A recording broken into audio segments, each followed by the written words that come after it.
श्री इमरान प्रतापगढ़ी जी। धन्यवाद सभापति महोदय। हम ही को कातिल कहेगी दुनिया, हमारा ही कत्लेआम होगा। हम ही कुएं खोदते फिरेंगे, हम ही पे पानी हराम होगा। सभापति महोदय, सन 1947 में दिल्ली की जामा मस्जिद की तारीखी सीढ़ियों पर खड़े होकर के भारत रत्न मौलाना अबुल कलाम आजाद साहब ने कहा था कि मुसलमानों कहां जा रहे हो, ये है तुम्हारा मुल्क, यहां तुम्हारे आबाओ अजदाद की कब्रें हैं। उस वक्त मौलाना आजाद की ये सदाएं सुन करके लोगों ने अपने सरों की गठरियां उतार करके रख दी थी। आज उसी दिल्ली में मौजूद देश की संसद में एक बिल आया है जो हमसे उसी जामा मस्जिद की सीढ़ियों के सबूत मांगेगा, जो उन्हीं सीढ़ियों के पास अपनी कब्र में सोए हुए मौलाना आजाद को फिर से कब्र से सदा देनी पड़ेगी कि ये जो कब्र है वो मेरी कब्र है, ये किसी सरकार की जागीर नहीं है।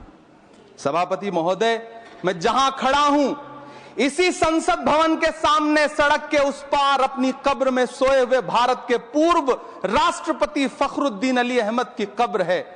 शायद अब उस कब्र से भी सदाएं आए कि ये कब्र मेरी कब्र है, ये सरकार की जागीर नहीं है। सभापति महोदय, मैं वक्फ कानूनों में किए जा रहे संविधान विरोधी बदलावों के खिलाफ बोलने के लिए खड़ा हुआ हूं। संविधान का आर्टिकल 14 हो, 29 हो, 30 हो, चीख चीख कर कहता है कि देश में सब बराबर के हकदार हैं। आर्टिकल 26 कहता है कि सबको अपने अपने मजहबी कामों के लिए मंदिर, मस्जिद, गिरजाघर, गुरुद्वारों का निर्माण करने का हक है और उसका रखरखाव का भी हक है।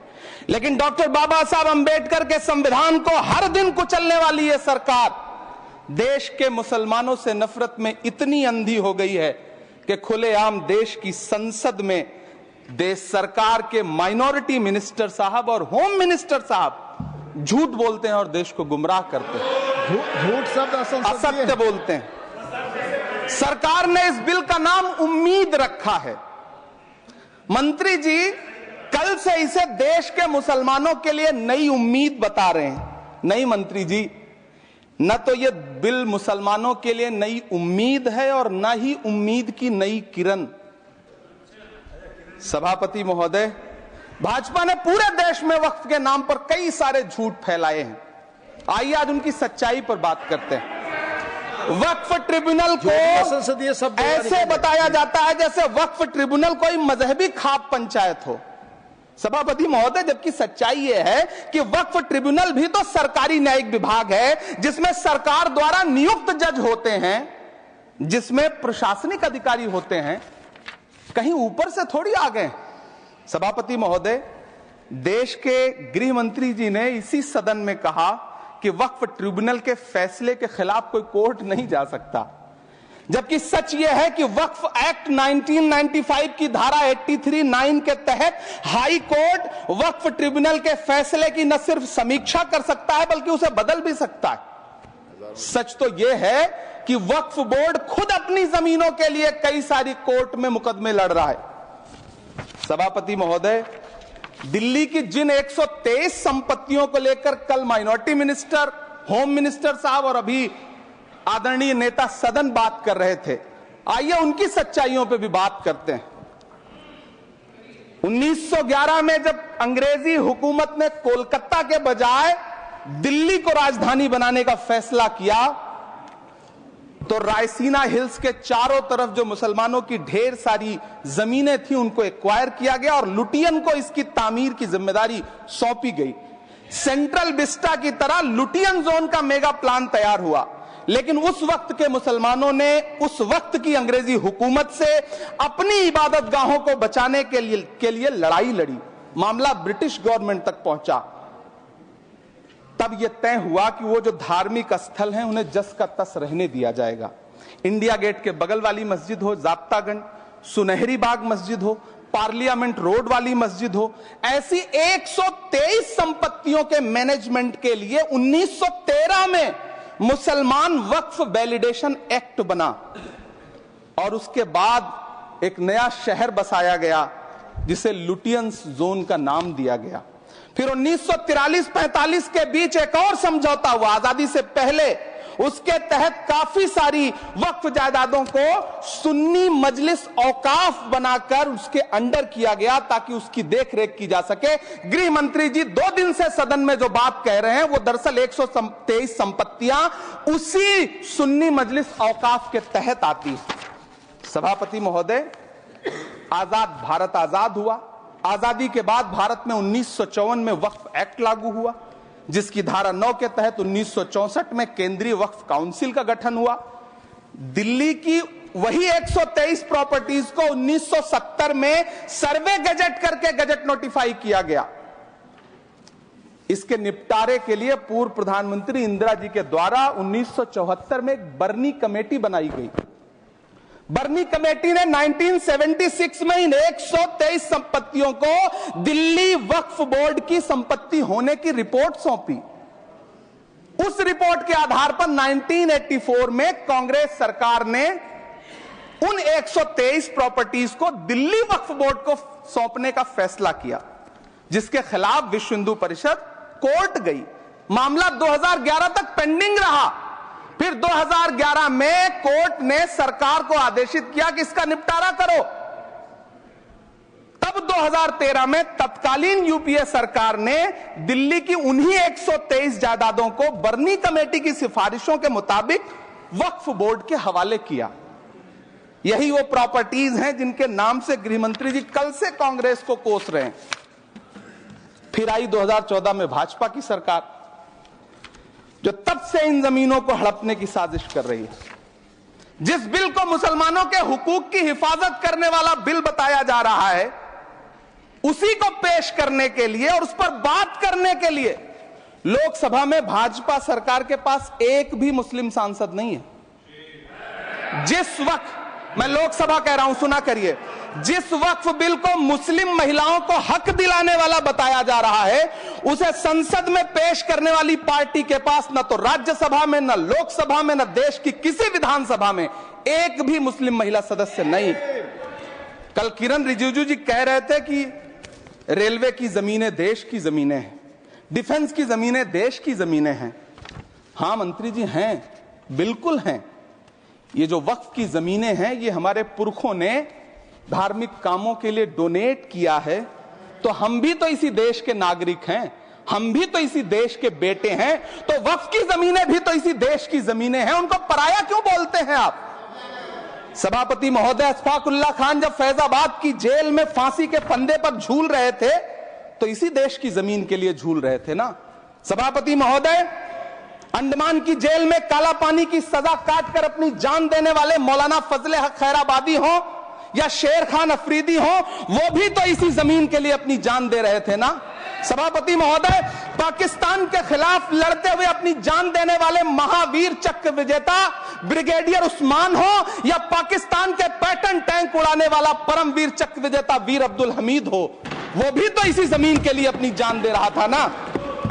और मंत्री जी, मैं इस सदन में अलल ऐलान ये कहता हूं कि जब भी इस देश की जमीन को लहू की जरूरत होगी, आपसे 2 कदम आगे इमरान खड़ा मिलेगा, ये मैं आपसे यकीन दिलाते हुए कह रहा हूं। सभापति महोदय, मैं सरकार से कहना चाहता हूं, हमसे हमारी इबादत गाहें तो मत छीनिए ना, हमारे घरों पे बुलडोजर तो मत चलाइए ना, हमारी कब्रों में तो हमें सुकून से सोने दीजिए ना।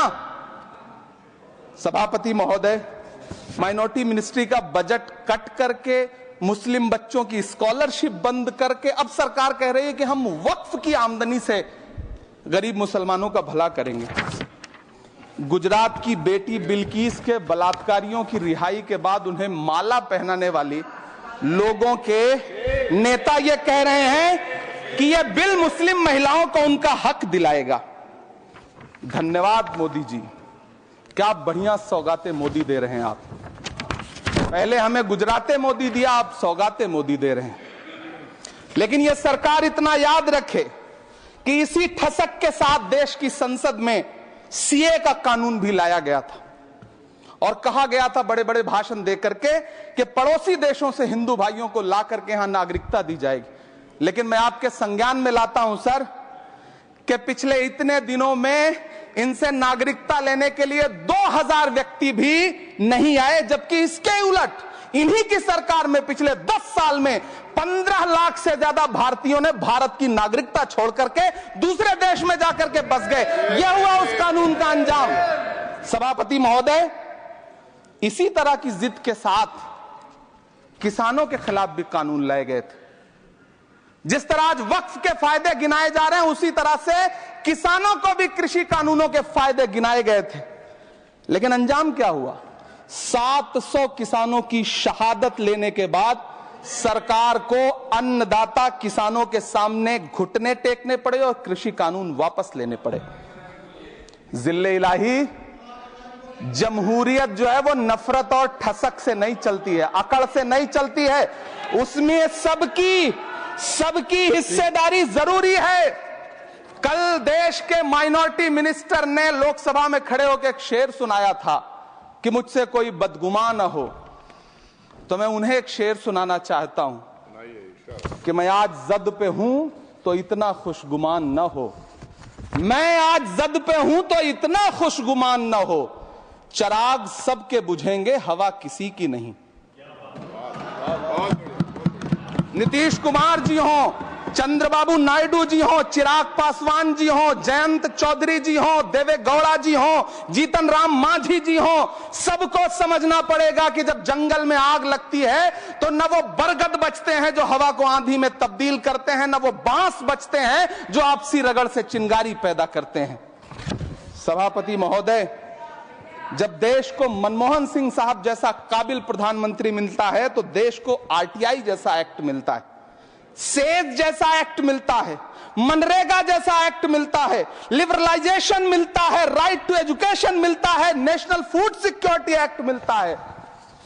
लेकिन जब देश को सौगातें मोदी मिलती है तो क्या मिलता है? सीए मिलता है, फॉर्म्स लॉ मिलता है, आर्टिकल 370 मिलता है, इलेक्टोरल बॉन्ड जैसा एक्ट मिलता है और वक्फ अमेंडमेंट एक्ट जैसे बिल देश को मिलते हैं। मुझे तो अपने हमवतन भाइयों से पूछना है कि आपको अपने बच्चों की तरक्की, खुशहाली और नौकरी की दरकार है या फिर मुसलमानों की दान की गई जमीनों को लूटकर धन्ना सेठों को देने की साजिश करने वाले कानून की? सभापति महोदय, यह सरकार रात के 3 बजे तक पूरे देश को जगा करके संसद में अपने ही नागरिकों को नीचा दिखाने के लिए वक्फ बिल ला रही थी, तो उधर रात के 1:30 बजे अमेरिका हम पर 26% टैरिफ लगा रहा था। सरकार की प्राथमिकताएं देश को पता। सभापति महोदय, मैं बहुत भावुक हूं आज, और मुझे अच्छा लगा कि आदरणीय नेता सदन जगत प्रकाश नड्डा जी ने बहुत अच्छी बातें भी की, मन से बातें की। क्योंकि उनके नाम में प्रकाश जुड़ा है तो मैं उनमें हमेशा एक रोशनी की किरण देखता हूं। मैं उनके सामने बहुत अदब से यह बात कहना चाहता हूं कि चरागों के सफर में दबदबा हो आंधियों का तो फिर अंजाम जुल्मत के सिवा कुछ भी नहीं होगा। यह दुनिया नफरतों के आखिरी स्टेज पर है, इलाज इसका मोहब्बत के सिवा कुछ भी नहीं होगा। मैं भावुक हूं, मेरी पलकें गीली हैं।